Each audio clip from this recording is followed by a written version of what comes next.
Hi, I'm Joanna Manson for KLTV. Today I'm going to be speaking with Northland candidate for National, Matt King, in the lead up to this year's election. So Matt, why would a man with a young family and a thriving farm want to stand for Parliament, and why for the National Party? I have a deep-seated and very committed connection with Northland, and I've lived here most of my life, and I really feel that we're in a region that's really lacking in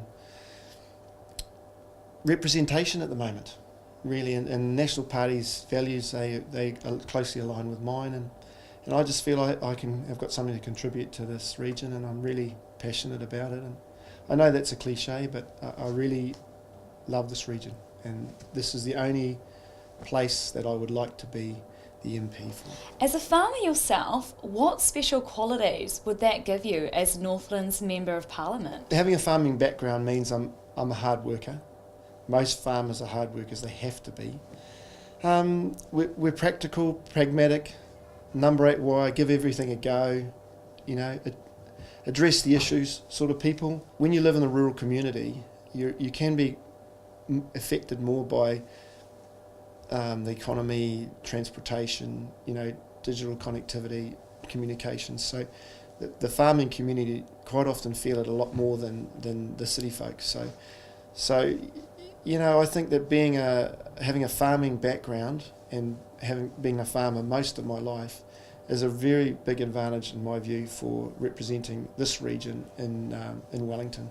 Can you tell me a bit more about your political journey? Yeah, well, back when I was in the police in 2000, I left the police in 2007, and I have always been politically aware and always followed what was happening. And I guess from my time in the police, I decided that I wanted to be part of the people that make the decisions. I really wanted a seat at the table of, not the seat of power as such, but the seat of where people can influence for good.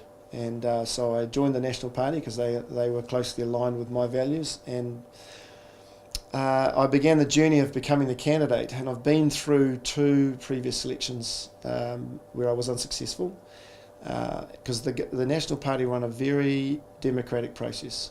The people that become the candidates are picked by the locals, so Wellington has no say in it. You lobby and campaign to become the candidate, and the local people in your electorate decide who becomes that candidate, and then you put yourself up. The National Party also run what's called Candidates College, where they give you a crash course in what to expect, and they don't hold back on the negatives and the positives. So you get a very real picture of what life could be like as an MP, and I think that's really important. So we had the benefit of being able to talk to MPs, both senior and junior MPs, and really ask them about what it's like to be an MP and what they love about the job and what they hate about the job. And for me, it was a real education. We had no clues.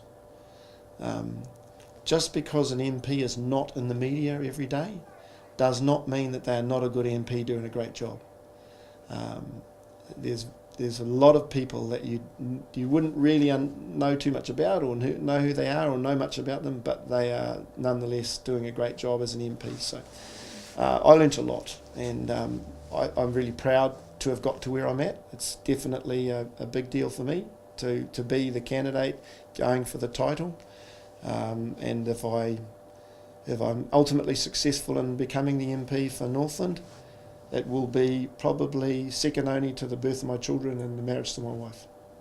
So what are the issues you see for Northland? Economic development for Northland. We've always been considered, wrongly in my view, a backwater. We have a number of issues that we're facing in terms of economic development, and the National Party are addressing those issues, and it stems around mostly infrastructure, and if we can grow the economy in Northland, that's more jobs, less poverty, less crime, a higher standard of living, and we can do that we have an infrastructure deficit in the north, I believe, and this government has just announced and is investing in Northland in a big way, more than ever before. And it's really exciting for me, potentially the incoming MP, to be right at the forefront of that. What strategies do the National Party have in place to solve these? We came up with a 50-point economic plan, an economic action plan, and they identified 50 drivers for growth, and they were such things as our core infrastructure, our digital connectivity, and I'll touch on that, digital connectivity, our ultra-fast broadband. Now, if you want to run a business in the modern world, digital connectivity is vital as running water, and we were definitely lacking in the north in that area. In fact, many rural areas of New Zealand was suffering. So they embarked on a plan to invest, and it's close to $2 billion on our digital network. And what you see there is, if you left it to the private sector, they would never invest this much in our digital network because it wouldn't be cost effective to. There's just simply isn't the people.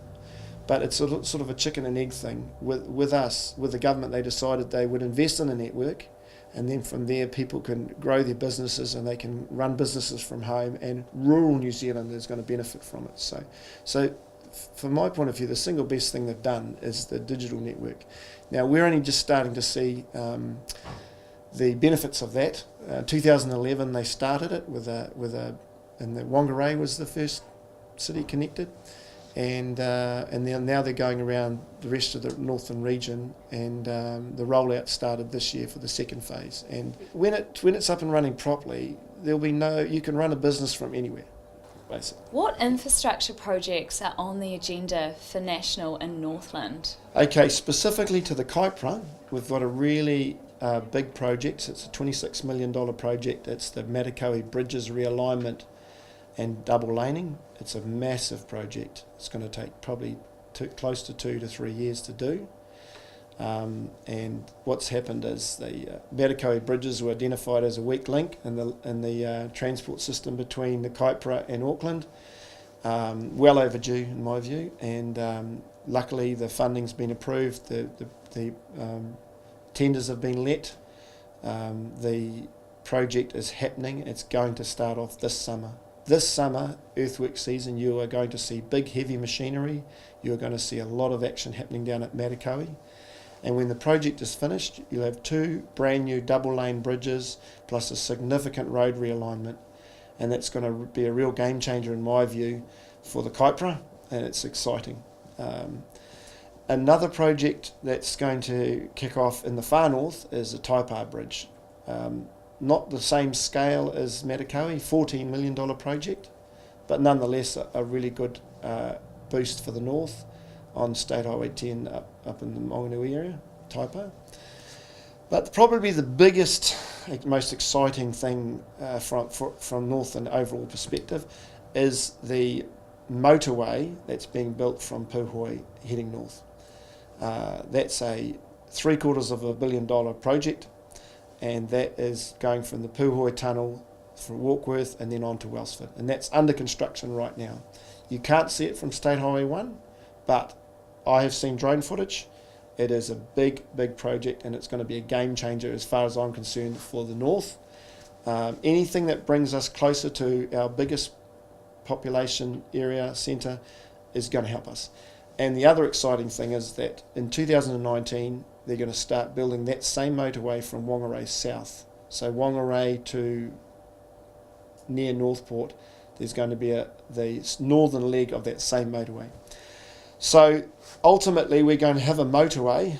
It's going to take some years to build, but we're going to have a motorway from Auckland to Whangarei, and that to me is a very, very exciting development for Northland, and probably the single biggest, best bit of infrastructure that Northland will ever see. You sound fairly optimistic for Northland. What would be your key message to voters? Okay, well, the key message is always get out and vote, and my key message would be party vote National. I think we're in a really important election.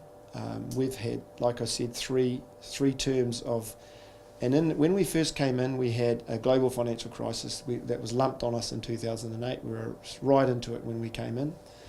and then 2 or 3 years later we had the Christchurch earthquakes, and that was a real tough hurdle to get over, and we had to struggle, and we got through it, and the country as a whole got through it, and we've come out the other end now, and now we're just starting to get the fruits of our labours, and we're paying our bills, and we're back on track, and we're back on track quicker than a lot of other countries, and compared to the OECD, we're actually really doing really well, and that's evident in people wanting to live in New Zealand and coming to New Zealand and wanting to come back, Kiwis coming home. So this is a really important election, and we've got an option. We've got options there, and we're a winning team.